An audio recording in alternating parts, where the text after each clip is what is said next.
ಮಗು ಹುಟ್ಟಿದ ನಂತರ ಫಸ್ಟ್ 3 to 5 ಡೇಸ್ನಲ್ಲಿ ಒಂದು 5 to 10% ಅಷ್ಟು ಬಾಡಿ ವೆಯ್ಟ್ ಕಮ್ಮಿ ಆಗುತ್ತೆ. ಸೊ ಇದರಿಂದ ಸಾಕಷ್ಟು ತಾಯಂದಿರು, ಅದರಲ್ಲೂ ಮೊದಲನೇ ಬಾರಿ ತಾಯಿ ಆದವ್ರಿಗೆ ಒಂದು ಸ್ವಲ್ಪ ವರಿ ಆಗುತ್ತೆ. ಯಾಕೆ ಈ ಥರ ಮಗು ಹುಟ್ಟಿದಾಗ 2.5-3 kg ಇತ್ತು, ಬಟ್ ಒಂದು 100-200 ಗ್ರಾಮ್ಸ್ ಹಂಗೆ 300 ಗ್ರಾಮ್ಸ್ವರೆಗೂ ಕಮ್ಮಿ ಆಗುವಂಥದ್ದು. ಸೊ ಯಾಕೆ ಹಿಂಗೆ ಕಮ್ಮಿ ಆಯಿತು ಅಂತ ಹೇಳಿ ವರಿ ಮಾಡ್ಕೊಳ್ಬೋದು.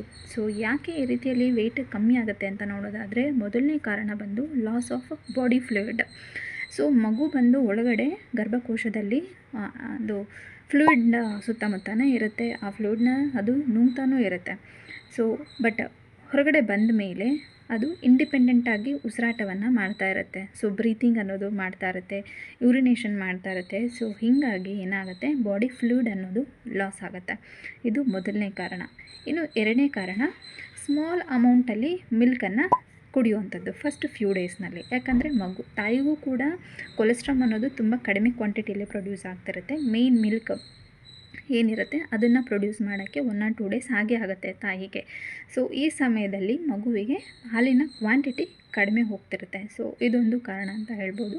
ಇನ್ನು ಮೂರನೇ ಕಾರಣ, ಮೆಕೋನಿಯಮ್ ಫಸ್ಟ್ ಮೋಷನ್ ಏನಿರುತ್ತೆ, ಫಸ್ಟ್ ಫೀಸಿಸು ಅದನ್ನು ಪಾಸ್ ಮಾಡುವಂಥದ್ದು. ಸೊ ಇದರಿಂದನೂ ಕೂಡ ಆ ಮಗುವಿನ ವೆಯ್ಟಲ್ಲಿ ಹೆಚ್ಚು ಕಡಿಮೆ ಅನ್ನೋದು ಕಾಣಿಸ್ಕೊಳ್ಳುತ್ತೆ.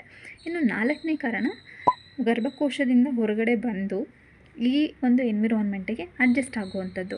ಟೆಂಪ್ರೇಚರ್ ಇರ್ಬೋದು, ಅಥವಾ ಒಂದು ಪರಿಸರ ಏನಿರುತ್ತೆ ಒಳಗಡೆ ಇದ್ದ ಗರ್ಭಕೋಶದಲ್ಲಿ ಒಳಗಡೆ ಇದ್ದ ಎನ್ವಿರಾನ್ಮೆಂಟಿಗೂ ಹೊರಗಡೆ ಇರುವಂಥ ಎನ್ವಿರಾನ್ಮೆಂಟಿಗೂ ಸಾಕಷ್ಟು ಡಿಫ್ರೆನ್ಸ್ ಇರುತ್ತೆ. ಸೊ ಈ ಒಂದು ಎನ್ವಿರಾನ್ಮೆಂಟಿಗೆ ಅಡ್ಜಸ್ಟ್ ಆಗುವಂಥ ಒಂದು ಪ್ರಾಸೆಸ್ನಲ್ಲಿ ಮಗುವಿನ ವೆಯ್ಟಲ್ಲಿ ವೇರಿಯೇಷನ್ಸ್ ಅನ್ನೋದು ಕಂಡುಬರುತ್ತೆ. So these are the reasons ಯಾಕೆ ಮಕ್ಕಳು ಕೆಲವೊಂದು ಗ್ರಾಮ್ಸಷ್ಟು ತೂಕವನ್ನು ಕಳೆದುಕೊಳ್ತಾರೆ ಇನಿಷಿಯಲಿ ಅಂತ ಹೇಳಿಬಿಟ್ಟು.